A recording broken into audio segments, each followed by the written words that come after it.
from place to place on a Broadway stage. Later on in my life, I learned that entrepreneurship is very, very similar. An entrepreneur has to imagine something that does not exist in the world today and then apply science and math and technology to make it come true. As Arthur C. Clarke says, the only way of discovering the limits of the possible is to venture a little way past that into the impossible. When I go about imagining an impossible future, one thing that I find is I try to visualize what would success mean. Let me give you an example.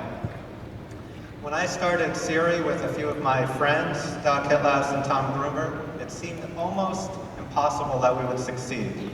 Nevertheless, we set off and tried to reimagine a mobile experience where you could just ask for what you wanted and automation would happen to make this possible for you. So we raised a little bit of money, we started a prototype, we built a small company, and off we went. One day in the early period of this time, I went to an Apple store. And inside the store on the walls were the logos of all the powerful, successful companies in my field. There was Google, there was Pandora, there was Skype, there was Facebook. And I, in the most ambitious vision I could imagine, I said, someday on this wall, the Siri logo will be right there with the other 100 icons. It was crazy to me to even imagine it, but I put my heart, my commitment into that. So now, fast forward a few years, and Siri's about to ship on the first iPhones. Of course, I had to go to the Apple store to see, what's the scene like? Are people buying it? Do they like the experience? And as I walked up to that store, what I saw literally blew me away. Apple had set up a plasma display to look like an iPhone. There was Siri running on a loop.